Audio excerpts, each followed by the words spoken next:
अस्सलाम वालेकुम। आज का जो टॉपिक है वो है classroom management. Classroom management basically हर टीचर के लिए बहुत अहम मौजू है। अगर एक टीचर अपनी क्लास को मेंटेन करना चाहता है तो उसके लिए क्लासरूम मैनेजमेंट को सीखना बहुत ज़्यादा ज़रूरी है। देखिए, क्लासरूम मैनेजमेंट की मुख्तलिफ स्ट्रेटजीज़ हैं। मैं आज चंद स्ट्रेटजीज़ पर बात करूँगा।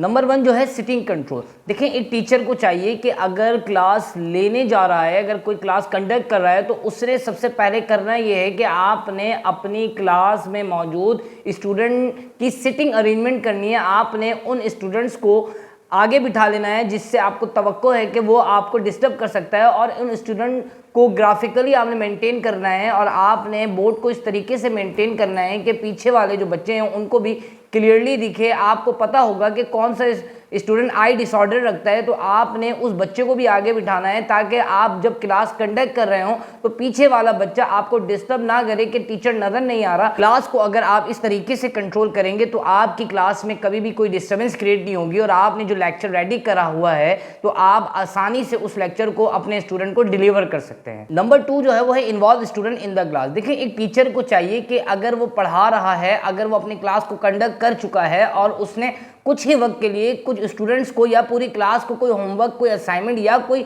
प्रोजेक्ट दे दिया है, ना कि देने के बाद टीचर एक कुर्सी लगा के साइड में बैठ जाए, बल्कि टीचर को चाहिए कि बच्चों के साथ इन्वॉल्व हो, इन प्रोसेस रहे, बच्चों से पूछते रहे कोई इशू तो नहीं। अगर बच्चे को हाल पर छोड़ दिया जाएगा तो बच्चे अपने काम बिल्कुल उस तरीके से नहीं करेंगे क्योंकि उनको तवज्जो नहीं मिल रही। टीचर को चाहिए कि अपनी पूरी तवज्जो स्टूडेंट को दे। इससे होगा कुछ यूँ कि टीचर के वजह से स्टूडेंट अपना काम वक्त पर भी कर लेगा और वो उसमें इंटरेस्ट भी लेगा, क्योंकि इंटरेस्ट डेवलप करना जो काम है वो एक टीचर का है। अगर टीचर किसी चीज़ में इंटरेस्ट डेवलप नहीं करेगा, इंपॉर्टेंस नहीं दिखाएगा और उनके साथ इन्वॉल्व नहीं होगा तो स्टूडेंट भी उनको कोई अच्छा रिजल्ट नहीं देगा। नंबर 3 जो है वो है गेटिंग एंड कीपिंग अटेंशन। देखें, एक टीचर को भी अटेंशन की नीड होती है और एक स्टूडेंट को भी अटेंशन की नीड होती है। अगर टीचर स्टूडेंट को अटेंशन ना दे और स्टूडेंट टीचर को अटेंशन ना दे, देखिए खुद ब खुद क्लास का डिसिप्लिन ख़राब हो जाएगा। तो टीचर को भी एक डिसिप्लिन को मेंटेन करने के लिए स्टूडेंट को अटेंशन देनी चाहिए। जब वो बोर्ड पे पढ़ा रहा हो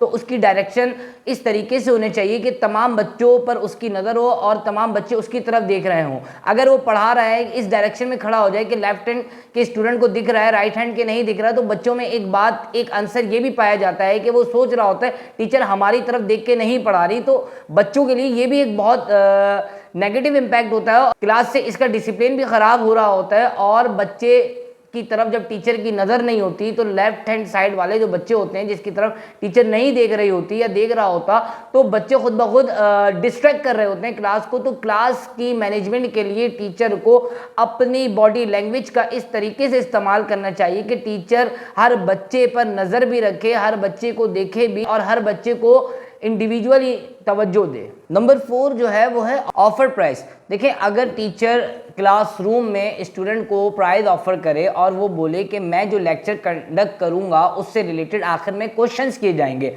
अगर कोई भी स्टूडेंट इससे रिलेटेड सही जवाब देगा तो उसको कोई ना कोई गिफ्ट दिया जाएगा। तो होगा कुछ यूँ कि आपके लेक्चर को सुनेगा और वो उससे रिलेटेड यकीनन सही जवाब भी देगा और स्टूडेंट के अंदर एक कंपटीशन भी पैदा हो जाएगा और वो आपके लेक्चर से रिलेटेड आपको सही आंसर भी देंगे और आपके इस प्राइस की वजह से क्लास बिल्कुल डिसिप्लिन से भी बैठी रहेगी, कोई शोर भी नहीं होगा। तमाम लोगों का जो मकसद होगा वो ये होगा कि लेक्चर सुन के जो सर ने प्राइज़ रखा है वो गेट कर लें। नंबर 5 जो है वो है कम्युनिकेशन। देखिए, अगर टीचर चाहता है कि उसकी क्लास में डिसिप्लिन रहे, स्टूडेंट उसके लेक्चर पर फोकस करें और वो जिस तरीके से पढ़ाना चाहता है स्टूडेंट उस तरीके से सीख जाए, तो टीचर में भी कुछ ऐसी कम्युनिकेशन होनी चाहिए वर्बल और नॉन वर्बल कि उसकी क्लास में कोई भी स्टूडेंट उसके लेक्चर को डिस्ट्रैक्ट ना करे। तो मैंने जो आपको पिछली जो 4 स्ट्रेटजीज बताई हैं उससे भी ज़्यादा इंपॉर्टेंट वो कम्युनिकेशन में आपके पास वर्बल और नॉन वर्बल कम्युनिकेशन है। देखिए, अगर स्टूडेंट के लिए एक टीचर अपने अंदर इन कम्युनिकेशन को डेवलप कर लेगा। देखिए, वर्बल कम्युनिकेशन तो हर टीचर करता है, नॉन वर्बल कम्युनिकेशन जिसमें हम कह सकते हैं कि टीचर ड्यूरिंग टीचिंग अपने बॉडी टेक्सचर को भी इस्तेमाल करे। अगर टीचर क्लास में खामोशी चाहता है, ज़रूरी नहीं है कि वो बोल के स्टूडेंट्स को खामोश करवाए, अपने बॉडी लैंग्वेज से भी स्टूडेंट को खामोश करवा सकता है। अगर एक टीचर स्टूडेंट में अपना डर बिठाना चाहता है, ज़रूरी नहीं है कि वो उसको पनिश करे, उसको मारे, वो अपनी आंखों से भी उसको डरा सकता है। अगर टीचर पढ़ा रहा है, इट्स नॉट मीन कि वो एक स्टैचू की तरह एक कॉर्नर पे खड़े होकर अपने लेक्चर को डिलीवर करे, बल्कि अगर वो ये चाहता है कि उसकी क्लास में डिसिप्लिन रहे और तमाम स्टूडेंट उसकी बात को तवज्जो से सुने, तो उसको अपनी नॉन वर्बल कम्युनिकेशन का इस्तेमाल करना पड़ेगा। इस तरह से क्लास में डिसिप्लिन भी रहेगा और आप हर बच्चे पर भी नज़र रख सकते हैं कि वो किसी और एक्टिविटी में तो इन्वॉल्व नहीं है, कि मेरे लेक्चर को तो इग्नोर नहीं कर रहा। अगर आप नॉन वर्बल कम्युनिकेशन को भी यूज़ करेंगे तो इसके बहुत से फ़ायदे हैं क्लासरूम मैनेजमेंट में। तो आज का टॉपिक था क्लासरूम मैनेजमेंट और मैंने आपको इससे रिलेटेड 5 स्ट्रेटजीज बताई।